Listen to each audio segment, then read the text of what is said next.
crianças. Tá gravando, tá? Deixa eu só falar uma coisinha com vocês, que é até bem importante para alguns que já estão pensando nas atividades para o próximo ano, certo? É, num período normal, a gente já teria ou estaria fazendo, ou se não teria feito nesse último final de semana, a segunda prova do Enem, certo? Questões que envolvem essa parte de eletroquímica, elas caem. Pelo menos umas 3 questões, 2 questões, elas caem. Elas não exigem muito conhecimento, não, mas exigem. E por que eu falo que que elas caem? Elas são bem legais da gente poder pontuar, tá? Por qual motivo? Por causa de que... Por causa é ótimo. Pelo simples motivo de que esse conteúdo costuma serem os últimos a serem explicados nas escolas e até nos preparatórios. E aí o que acontece? Se o professor ele não tem tempo, normalmente ele acaba correndo com o conteúdo. Corre e dá de qualquer jeito, explica de qualquer jeito. E eu vou te falar que até na faculdade é assim. Eu tive 2 momentos estudando essa parte de eletroquímica e ela foi exatamente o conteúdo do final do semestre. E o professor, sem muito tempo, o que ele fez? Ele correu com a matéria. Então, de uma forma boa, eu estou fazendo com vocês o quê? Eu estou introduzindo um pouco dessa parte de eletroquímica, que aí ano que vem, estando com a gente ou em qualquer outro lugar, você já tem uma noção muito boa. Se você já entender a questão do que é um processo eletroquímico, o que é um processo espontâneo, e pelo menos aquela parte da conta, o resto, que é a parte que envolve as células eletroquímicas, que envolvem as pilhas e baterias, e os processos de eletrólise, eles são muito mais fáceis de serem entendidos. Então eu quero mesmo que, se possível, você preste bastante atenção. Se você está assistindo este vídeo posteriormente, assista. Se você está assistindo a aula e depois vai assistir, faça os resumos, porque isso é bem interessante. São questões que são sempre abordadas, até em outros contextos. E principalmente numa das coisas que a gente costuma falar sempre, que é a questão dos fenômenos naturais. Quando a gente fala lá da ferrugem, a gente fala da corrosão, eles podem estar, principalmente a ferrugem, né, e as oxidações dos metais, eles estão envolvidas em processos espontâneos e eletroquímicos. Então a gente pode discutir algumas coisas. Eles gostam de questionar exatamente isso, as coisas e as noções do dia a dia. Então a gente vai falar mais um pouquinho, vai começar a falar e explicar a parte das pilhas, e a partir dali a gente tem umas questões até para poder observar e avaliar. Então eu acho que é válido, tá certo? Não deixe, não falte, né? Não se ausente. Se você puder assistir, tá prestando atenção, perguntar no chat, ligar o microfone, eu vou ficar muito agradecido, tá? Então a gente falou de espontaneidade dessas reações de oxirredução. A reação de oxirredução, nós já falamos, já tem um mês falando sobre isso, são aquelas reações onde ocorrem transferências de elétrons. E a gente percebe essas transferências de elétron pelas mudanças do número de oxidação. Essas mudanças não necessariamente explicitam uma passagem, como se fosse uma ligação iônica, sabe? Saiu o elétron de uma espécie para outra. Mas a gente muda o potencial de alguns elementos químicos. Isso tem a ver diretamente com a eletronegatividade. Então, essa mudança de carga, ela não necessariamente precisa ser uma perda ou ganho de elétrons, tá? E aí a gente comentou que dentre os metais nós temos os principais os elementos que têm baixíssima tendência em segurar elétron. Então, por eles não terem força para segurar, eles perdem esses elétrons com maior facilidade, sendo que essa variação ela muda dentro dos grupos, né, da tabela periódica, sendo os primeiros grupos lá à esquerda, né, grupo 1, grupo 2, o grupo 3, principalmente o alumínio, os metais classificados dentro da família A, eles têm uma grande reatividade, uma tendência em perder esses elétrons. Eles perdem vigorosamente, com grande energia, liberando muito calor, podendo, por exemplo, quebrar um vidro se essa perda de elétrons, essa transferência acontece, por exemplo, em meio aquoso. Os metais da família B têm baixa eletronegatividade, têm baixa reatividade em comparação aos metais da família A. Eles também oxidam, mas de uma forma mais lenta. E por último, nós temos os metais nobres, que são pouco reativos, eles oxidam com muito mais dificuldade. Por isso que eles foram considerados como metais nobres, porque eles se mantêm na forma pura, na forma reduzida, ao invés da forma oxidada. Quando eu falo forma reduzida e forma oxidada, isso está claro na cabeça de vocês ou ainda tem dúvida?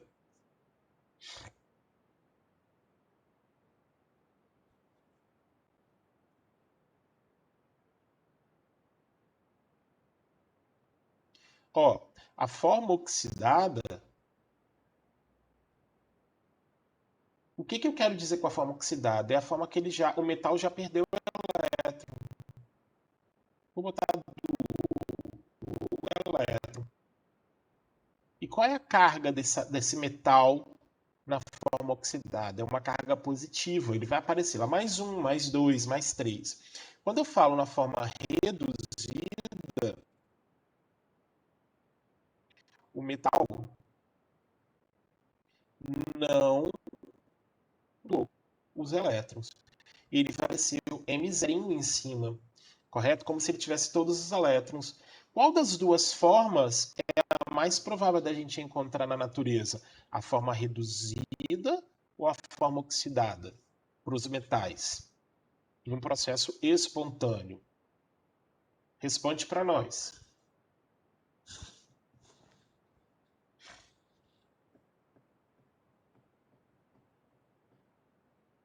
É em segunda série.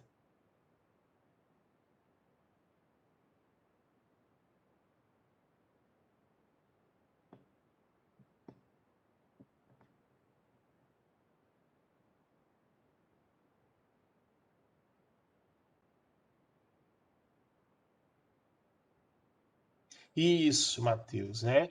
A forma espontânea, mais oxidada é a que você encontra em maior quantidade.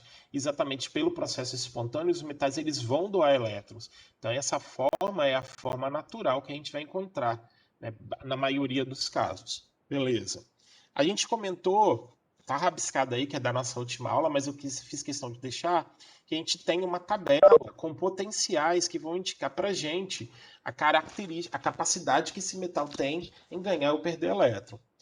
Por padrão, né, esses valores eles são referentes ao eletrodo de hidrogênio, que foi dado como o potencial zero, e a gente tem normalmente os potenciais de redução sendo apresentados para a gente. Então, quanto maior, entre dois elementos, entre dois eletrodos, quem tiver o maior potencial de redução tem maior tendência em ganhar elétron. E aí, quando a gente quer montar um dispositivo espontâneo, a gente consegue identificar quem vai doar e quem vai perder esses elétrons, tá? E aqui é outra coisa importante da gente descobrir, né? Quando eu comparo os potenciais, eu consigo identificar quem são os agentes redutores e quem são os agentes oxidantes. Se eu lembrar que agente redutor é aquela espécie química que provoca a redução das outras espécies, ou seja, que provoca o ganho do elétron das outras espécies, e o agente redutor é aquela substância que possui alto poder de oxidação. Então, ele vai apresentar para a gente sempre o menor potencial de redução. Ou o inverso, né? O maior potencial padrão de oxidação. Tá? A gente consegue prever isso pelos valores tabelados. Então, o agente oxidante vai ser aquela substância que tem uma grande tendência, um grande potencial em oxidar. Oxidar é fazer outra espécie perder elétron. Então, o agente oxidante é aquela espécie que vai ter um grande poder de redução. Então, se ela tem um maior potencial padrão de redução, significa que ela tem um baixo potencial de oxidação. E aí a gente tem que identificar isso pelas espécies químicas, tá certo? Aí a gente falou que a principal forma da gente descobrir essa diferença de potencial, né? Aqui eu passei duas formas, eu tenho certeza que alguns vão acabar vendo vídeo, né? Por aí de explicações, não esse ano, mas talvez em outro ano, que fala muito dessa segunda forma. Eu gosto salientar a primeira, porque é importante você lembrar dessa parte teórica, quem está oxidando, quem está reduzindo. E depois que você monta essas equações, é só somar os potenciais de oxidação e de redução. E aí, gente, para saber se o processo é ou não, ao somar esses valores, né, a gente descobre a diferença de potencial entre esses dois eletrodos e essa diferença de potencial tem que dar valor positivo.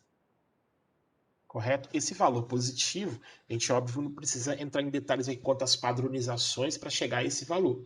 Mas esse valor positivo vai indicar para a gente que aquele processo simbolizado ele é espontâneo. Se der um potencial negativo, a gente entende que ele é não espontâneo. Olha de novo as questões teóricas. Ele não é espontâneo. Maravilha. Então, significa dizer que ele não ocorre?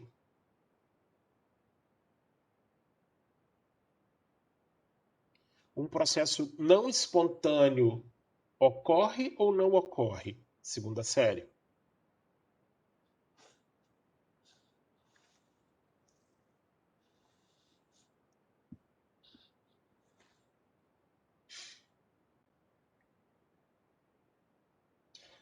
Naturalmente não ocorre, tá, Ana?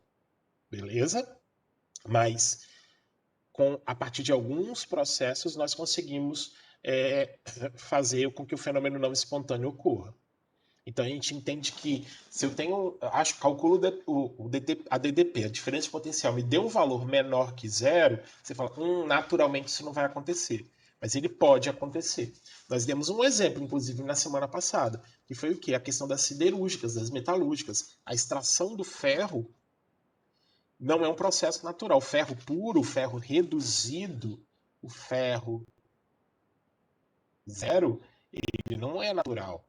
Ele é obtido a partir da redução do ferro mais 2 ou do ferro mais 3. Então, eu estou querendo fazer um processo não espontâneo, mas ele é feito. E como é que a gente faz? Com um grande gasto energético. No caso lá. Nós vamos falar depois de outros ali, certo? Aí nós fizemos alguns cálculos na semana passada, explicamos como se forma a ferrugem e mostramos que ele é um processo espontâneo, correto? Fizemos o cálculo de algumas diferenças de potencial, supondo, né, para pilha. Lembrando que a pilha é um dispositivo que é não natural, né? Pilha não é natural, ele é artificial, foi criado pelo homem, mas ele se baseia em processos espontâneos, tá certo? De geração de corrente. E aí eu queria mostrar para vocês, isso está na apostila de vocês, eu não sei, não lembro agora qual é a página, mas eu tenho alguns valores aí de potenciais de redução. Né? Esses valores eles são tabelados. Né? Em livros de química, de físico-química, de eletroquímica, você tem os finais do livro com várias tabelas trazendo esses potenciais ali. E a gente consegue prever. Por exemplo, bate o olho aí para mim e me diga qual é o elemento químico que aparece aí que tem o menor potencial de redução.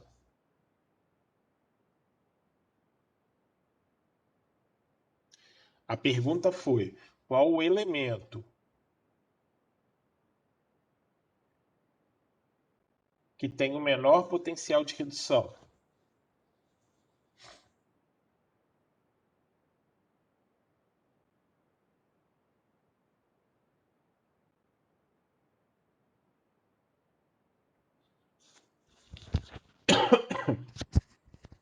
Em segunda série. Diz para mim. Olha para a imagem aí, essas duas tabelas, quem tem o menor potencial? Qual é o menor número que aparece aí?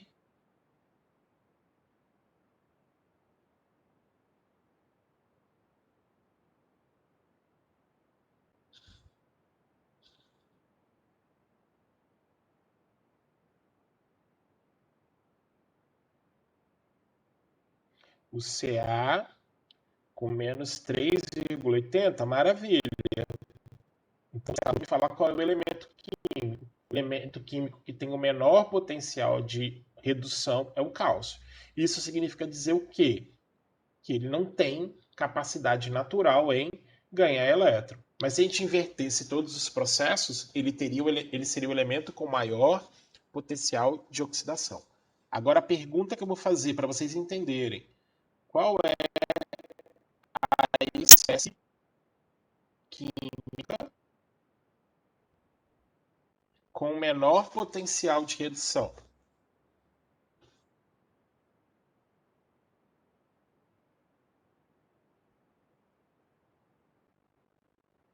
Qual é a espécie química? Continua sendo Ca, tá, Matheus? Continua sendo cálcio. Mas quem tem o menor potencial potencial de redução para o cálcio é o cálcio 2+. Essa é a espécie química. Quer dizer, para reduzir, ele tem que ter oxidado. Né? O cálcio 0, que é a forma reduzida, ele não tem mais como reduzir. É o Ca2+. Então, atentem-se a essas questões das espécies aí. Beleza? Tá. Deixa eu seguir aqui que nós vamos usar ainda essa tabela. Eu não lembro qual é a página, vocês podem procurar aí depois. Mas a gente está usando o volume 8, tá bom? Da apostila de vocês. Tô adorando a participação. Ó, hashtag chateado. Então, eu vou falar um pouquinho aqui rapidinho do que a gente está chamando de célula voltaica, né? Ou célula galvânica. O que é essa célula voltaica ou célula galvânica? Meus caros, isso aqui é um nome bonitinho para pilha, tá? A célula voltaica tem a ver com o Alessandro Volta e o Galvão, eu não lembro agora o nome do cientista, né? São dois processos, são dois dispositivos que dois cientistas criaram para poder gerar corrente elétrica, tá correto? Então, por exemplo, o Alessandro Volta, que é o mais famoso deles, né? Ele fez um dispositivo com zinco e cobre, correto? E usou como solução eletrolítica, ó, essas coisas todas você tem que entender. Uma solução diluída de ácido sulfúrico. Utiliza inclusive nas baterias de carro, né, o ácido sulfúrico. Né? A solução eletrolítica é uma solução que vai conduzir bem a corrente elétrica. Tem vários cátions e ânions ali no meio. Tem até uma figura aqui. Né? Por que é chamado de pilha? Porque ele fez zinco, cobre, zinco, cobre, zinco, cobre, e foi empilhando esses eletrodos um em cima do outro. E aí ele encontrou esse dispositivo aqui, é um esquema, né? E aí ele ligou, né, as duas regiões, né, desse empilhamento a partir de um fio metálico, e no meio desse fio metálico ele botou uma lâmpada, né, para poder provar que esses dispositivos espontâneos que foram gerados poderiam criar corrente elétrica a partir dessas diferenças de potencial. Então ele montou esse experimento, vamos dizer assim, e a lâmpada acendendo ou não com maior ou menor intensidade começou a provar que corrente elétrica podia ser gerada a partir dali, a partir desses elementos, esses metais diferentes, correto? Que possuem diferenças de potencial. E aí, vamos lá. Aí a gente tem uns nomezinhos para dar. Aquele é famoso hora do print, a hora da foto, tá certo? Isso eu acho que também tem na apostila de vocês, tá? Então nós vamos ligar, é como se isso aqui, ó, fosse um eletrodo de zinco, esquece aqui embaixo, ligado a um eletrodo de cobre. Então existe uma forma de transferir elétron de um zinco para o cobre sem eles estarem em contato, através de um fio condutor, um fio metálico. E é mais ou menos isso que ele faz. E a gente vai descobrir, pela diferença de potencial, quem é o eletrodo que recebe elétron. Quem recebe elétron é quem sofre redução, porque tem maior potencial padrão de redução, correto? E que é aquele eletrodo que doar o elétron vai sofrer oxidação, ele vai ter o menor potencial padrão de redução. A gente vai de novo olhar os valores e vai descobrir quem vai perder elétron para quem espontaneamente. Né? O processo espontâneo tem que dar um valor positivo.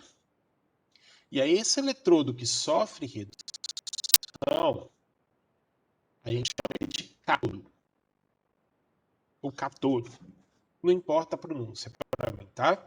E ele vai ser o polo positivo. Então, ó, cátodo. Deixa eu pegar a borracha.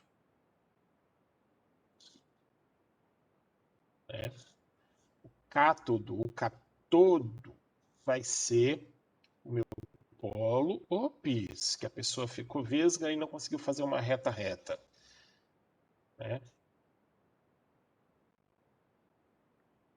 O cátodo é o meu polo positivo da pilha. Não tem a pilhazinha? Tá lá positivo, então. É mais ou menos isso que a gente está falando.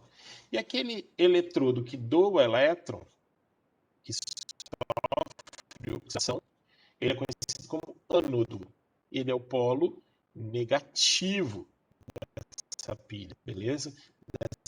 Células voltaicas. Alguém já ouviu a expressão célula voltaica no dia a dia?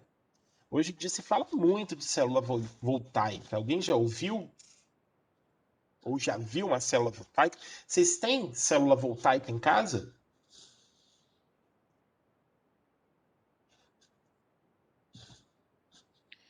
Então, se na casa de alguém aí, isso, as placas solares que vão capturar a energia, isso. Então, é isso, tá bom? Aquilo ali é um dispositivo que vai capturar energia elétrica. Agora, se você já teve aquelas calculadoras que tem umas celulinhas que funcionam na luz, é mais ou menos por aí, correto? É um dispositivo semelhante a esse aí que a gente está falando, só que ali é uma outra situação que a gente aprofunda mais para frente, tá? Então, eu tenho o cátodo, que é o que sofre redução, tem polo positivo, ganha elétron, e o ânodo, que é o polo negativo, que sofre oxidação. A gente identifica quem é quem pelos valores de potencial padrão. Isso aí está ali. Se você não tiver na questão, você vai voltar lá na apostila e vai olhar os potenciais que estão na tabela, tá bom? Isso é simples, gente, é super tranquilo. Aqui nós temos, então, a gente vai identificar o fluxo de elétrons pelo circuito elétrico externo, pelo fio metálico que vai ligar um eletrodo ao outro. Diz para mim, olhando ali pela essa tela aí, o elétron vai sair da onde para onde?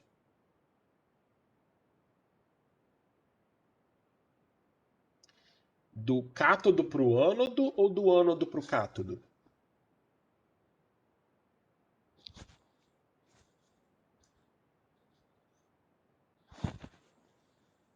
Do polo positivo para o polo negativo ou ao contrário? Isso, exatamente, Yasmin. Ele vai sair do polo negativo porque aqui eu estou sofrendo oxidação, eu estou perdendo elétron. Então eu vou ter muitos eletrinhos aqui. Por isso que o polo é visto como polo negativo. Isso mesmo, Fernando. Que vem para o polo positivo, que vai receber esses elétrons. Então a conta de eletricidade é sempre do ânodo para o cátodo. Quando você estudar essa parte na física, ele vai falar diferente, tá bom? Mas aqui o elétron ele não passa pelo fio, né? Vocês lembram que o fio é metálico, não é isso? E o que a gente tem sobrando no metal, né? O que ele não quer naturalmente?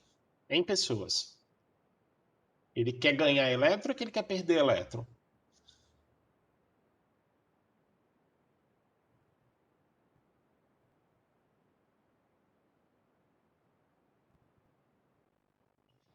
Responde para mim.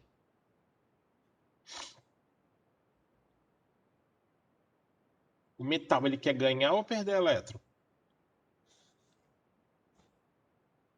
A tendência é perder. Então, quando a gente tem um fio metálico, você tem um monte de elétrons aqui. E o que acontece quando um elétron chega perto do outro? Que tipo de força surge? Força atrativa ou força repulsiva?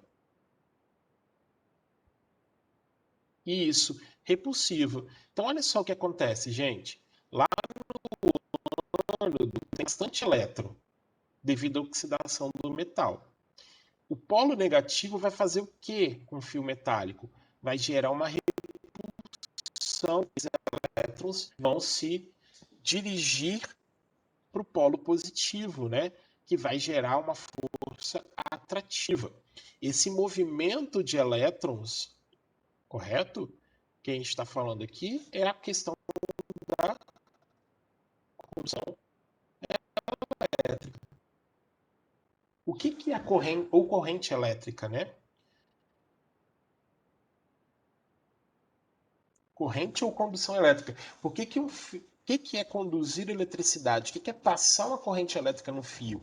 É o que a gente chama, normalmente, de movimento coordenado.